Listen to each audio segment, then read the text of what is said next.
सम्मानित साथियों नमस्कार। यहाँ पर हम जानकारी देखेंगे एजुकेशन पोर्टल 3.0 पर आप कक्षा 2 से 12 में छात्र को ऐड कैसे करेंगे। कोई छात्र किसी अन्य विद्यालय से ट्रांसफ़र सर्टिफिकेट लेकर या टीसी लेकर आपके विद्यालय में एडमिशन लेने हेतु आता है। अब ट्रांसफ़र सर्टिफिकेट लेकर छात्र कक्षा 1 में भी आ सकता है या कक्षा 2 से 12 में भी आ सकता है। तो कोई भी छात्र टीसी लेकर आपके विद्यालय में एडमिशन लेने आता है या एजुकेशन पोर्टल 3.0 पर एक बार ऐड हो चुका है किसी अन्य विद्यालय में और वहां से ऑनलाइन टीसी जारी करवाकर आपके विद्यालय में एडमिशन लेने आता है, तो छात्र को आप एजुकेशन पोर्टल 3.0 पर ऐड कैसे करेंगे, इस संपूर्ण प्रोसेस को हम देखेंगे। उस ऑप्शन को देखेंगे कि टीसी लेकर आए छात्रों को आप किस ऑप्शन से ऐड करेंगे। तो आप किसी ब्राउज़र पर सर्च करें एजुकेशन पोर्टल 3.0। जैसे ही आप क्लिक करते हैं तो यहाँ पर साइट प्रदर्शित होती है एजुकेशन पोर्टल 3.0 की। इस पर क्लिक कर दें। इस पर क्लिक करते हैं तो लॉगिन के लिए ऑप्शन उपलब्ध होता है। यूजर नेम में विद्यालय का डैश कोड लिखें, पासवर्ड लिखें, कैप्चा फिल करें और लॉगिन पर क्लिक कर दें तो एजुकेशन पोर्टल 3.0 लॉगिन हो जाता है। जैसे ही आप एजुकेशन पोर्टल 3.0 को लॉगिन करते हैं तो यहाँ पर लेफ्ट साइड में देख रहे हैं आप ऑप्शन, आप किसी छात्र को ऐड करना चाहते हैं कक्षा 2 से 12 में, तो यहाँ पर क्लिक करें स्टूडेंट डायरेक्टरी। स्टूडेंट डायरेक्टरी पर क्लिक करते हैं। अब हम यहाँ पर कक्षा 8वीं में छात्र को मैप करना चाहते हैं जो किसी अन्य विद्यालय से टीसी लेकर आया है। आपके विद्यालय में अधिकांश कक्षा 6 या कक्षा 9 में छात्र एडमिशन लेने हेतु आ सकते हैं। तो देखते हैं हम डिटेल स्टूडेंट एडमिशन ऑप्शन से इसको आपको ऐड करना होगा, क्योंकि न्यू स्टूडेंट एडमिशन से उन बच्चों को ऐड किया जाता है जो बच्चे कक्षा पहली में और पहली बार एजुकेशन पोर्टल पर ऐड हो रहे हैं। तो डिटेल स्टूडेंट एडमिशन को आप क्लिक करें। जैसे ही क्लिक करते हैं अब यहाँ आपको छात्र की समग्र आईडी लिखना है। जिस छात्र को आप ऐड करना चाहते हैं कक्षा 8वीं में, यहाँ पर हम कक्षा 8वीं का उदाहरण देख रहे हैं, तो यहाँ पर छात्र की आपको समग्र आईडी लिखनी होगी। समग्र आईडी द्वारा ही आप छात्र को मैप करेंगे। तो यहाँ लिखते हैं हम छात्र की समग्र आईडी। जो 9 अंकों की छात्र की समग्र आईडी होगी वह आप यहाँ पर लिखेंगे। हमने लिख दी छात्र की समग्र आईडी और सर्च पर क्लिक करेंगे। जैसे ही आप सर्च पर क्लिक करेंगे तो यहाँ छात्र की जानकारी उपलब्ध होगी। अब आप यहाँ देख रहे हैं स्टूडेंट नेम दिया हुआ है। स्टूडेंट नेम इन हिंदी यहाँ पर नहीं लिखा है, यानी लिखा हुआ है। तो हिंदी में नाम कब प्रदर्शित होगा, जब आप छात्र की KYC करवा देंगे। KYC करवाने के उपरांत आपको अपडेट समग्र प्रोफाइल जो यहाँ ऑप्शन उपलब्ध हो रहा है या शो हो रहा है, इस पर क्लिक करके छात्र की समग्र प्रोफाइल भी अपडेट करनी होगी। तो यहाँ पर स्टूडेंट नेम इंग्लिश में लिखा है, हिंदी में भी प्रदर्शित होने लगता है। छात्र के एड्रेस में किसी प्रकार की प्रॉब्लम है, छात्र की जाति में किसी प्रकार की प्रॉब्लम है, छात्र के माता पिता के नाम प्रदर्शित नहीं हो रहे हैं, तो इसका सिर्फ एक ही उपाय है, छात्र की समग्र KYC करवा दें आप, तो सभी जानकारियाँ यहाँ पर प्रदर्शित होंगी। अब हम देखते हैं छात्र को मैप करके। तो छात्र ने यदि आपको फ़ोटो उपलब्ध कराई है तो चूज़ फाइल पर क्लिक करके आप छात्र की फ़ोटो भी यहाँ पर अपलोड कर सकते हैं। पहले उसे आपको गैलरी में सेव करके रखना होगा।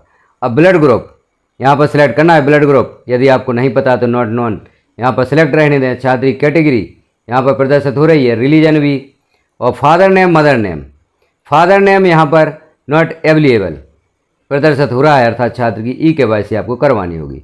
छात्र का मोबाइल नंबर यहाँ पर यदि आप चेंज करना चाहते हैं तो छात्र का मोबाइल नंबर भी यहाँ पर आप चेंज कर सकते हैं। जैसे हम देखते हैं छात्र का मोबाइल नंबर नया आप यहाँ पर लिखना चाहते हैं तो छात्र का नया मोबाइल नंबर लिख दें और फिर हम देखते हैं आगे की जानकारी। मोबाइल नंबर हमने लिखा, ईमेल आईडी उपलब्ध है तो लिख दें। विमुक्त स्टेटस पहले सिलेक्ट है, यहाँ पर अधिकांश जानकारियाँ आपको यहाँ पर सिलेक्ट मिलेंगी। रेसिडेंट टाइप अर्बन या रूरल, ग्रामीण के लिए आप रूरल सेलेक्ट करेंगे और शहरी के लिए अर्बन सेलेक्ट कर देंगे।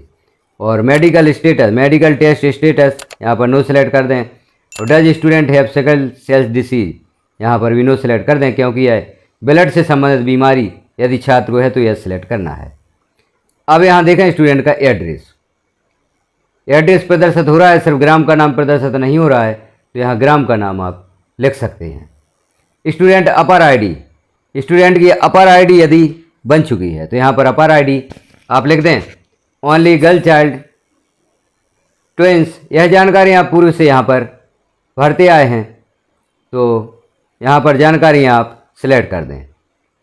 और भी जानकारियाँ देख लें जो यहाँ पर नहीं भरी गई हैं, उन्हें आप कंप्लीट कर दें।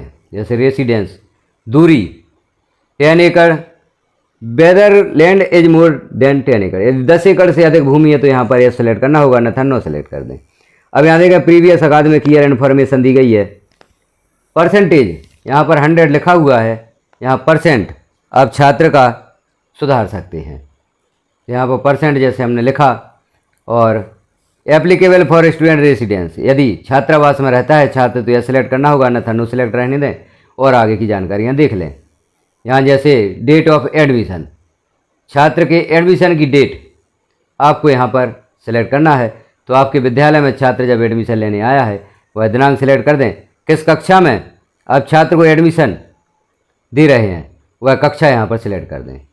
और स्कॉलर नंबर, जो भी छात्र को आपके विद्यालय में स्कॉलर नंबर दिया गया है उस स्कॉलर नंबर को आप यहाँ पर लिख दें, या दाखिल खारिज नंबर आप यहाँ पर लिख दें। एज स्टूडेंट हॉस्टलर, यदि आपके विद्यालय में हॉस्टल संचालित है तो यहाँ पर ए सिलेक्ट करें, अन्यथा नो सिलेक्ट रहने दें। अब यहाँ देख लें डॉक्यूमेंट्स, छात्र यदि कोई डॉक्यूमेंट्स यहाँ पर उपलब्ध कराता है तो आपको सबमिट करना है, अन्यथा इन डॉक्यूमेंट्स को आप जब छात्र की प्रोफाइल कंप्लीट करेंगे तो उस समय भी सबमिट कर सकते हैं। अब इतनी जानकारी यहाँ भरते हुए सेव पर क्लिक करेंगे, मैसेज प्रदर्शित होगा, do you want to save this record, अर्थात क्या छात्र को आप ऐड करना चाहते हैं, इस रिकॉर्ड को सेव करना चाहते हैं, तो सेव पर क्लिक कर देंगे। सेव पर क्लिक करेंगे तो यहाँ पर मैसेज प्रदर्शित होगा, सक्सेस, स्टूडेंट एनरोल्ड सक्सेसफुली। इस प्रकार का मैसेज प्रदर्शित हो जाता है, अर्थात छात्र आपके विद्यालय में ऐड हो चुका है या मैप हो चुका है। ओके पर आप क्लिक कर दें। अब देखते हैं क्या छात्र आपके विद्यालय में इस कक्षा में प्रदर्शित हो रहा है, तो होम पर क्लिक करें और यहाँ आपको नीचे क्लिक करना होगा स्टूडेंट डायरेक्टरी। स्टूडेंट डायरेक्टरी पर क्लिक करके आप रिपोर्ट पर क्लिक कर दें और एडमिशन रिपोर्ट देख लें। एडमिशन रिपोर्ट पर क्लिक करेंगे, कक्षा 8 में हमने छात्र को ऐड किया है, तो क्या छात्र प्रदर्शित हो रहा है, तुरंत प्रदर्शित होता है या कुछ समय लेता है, हम इस जानकारी को देखते हैं। सर्च पर क्लिक कर दें। सर्च पर क्लिक करते हैं तो उस छात्र को देखें, क्या छात्र यहाँ पर प्रदर्शित हो रहा है, तो 14 नंबर पर वह छात्र प्रदर्शित हो रहा है जिसे आपने अभी अभी ऐड किया है। तो इस प्रकार से किसी भी कक्षा में आप टीसी लेकर आए छात्र को ऐड कर सकते हैं, जो प्रोसेस हमने यहाँ पर देखी। अब छात्र को ऐड करने की प्रोसेस हमने देख ली और एडमिशन रिपोर्ट में छात्र ऐड हुआ है या नहीं उसे भी हमने देख लिया। अगले वीडियो में हम देखेंगे कि छात्र की प्रोफाइल आप अपडेट कैसे करेंगे। प्रोफाइल अपडेट करना क्यों आवश्यक है, क्योंकि छात्र की छात्रवृत्ति हेतु, छात्र की गणवेश हेतु राशि जो उसे प्रदान की जाती है उसके लिए आपको बैंक अकाउंट की आवश्यकता होती है छात्र के यहाँ पर सबमिट करने की। तो छात्र की प्रोफाइल अपडेट करते हैं तभी छात्र के बैंक अकाउंट यहाँ पर सबमिट होते हैं। तो छात्र की छात्रवृत्ति के लिए और गणवेश के लिए छात्रों के बैंक अकाउंट की आवश्यकता होगी। तो छात्रों की प्रोफाइल भी आप शीघ्रता से अपडेट कर दें, क्योंकि वह भी बहुत ही आवश्यक कार्य है। तो जानकारी आपने देखी, जानकारी कैसी लगी कमेंट में एक बार अवश्य बताएं। चैनल पर पहली बार है तो चैनल को सब्सक्राइब कर लें, बेल आइकन को क्लिक कर ऑल पर प्रेस कर दें, ताकि इस प्रकार की महत्वपूर्ण जानकारी आपको नोटिफिकेशन के रूप में प्राप्त हो सके। जानकारी आपको प्राप्त होती है तो अन्य साथियों में शेयर अवश्य करें। धन्यवाद।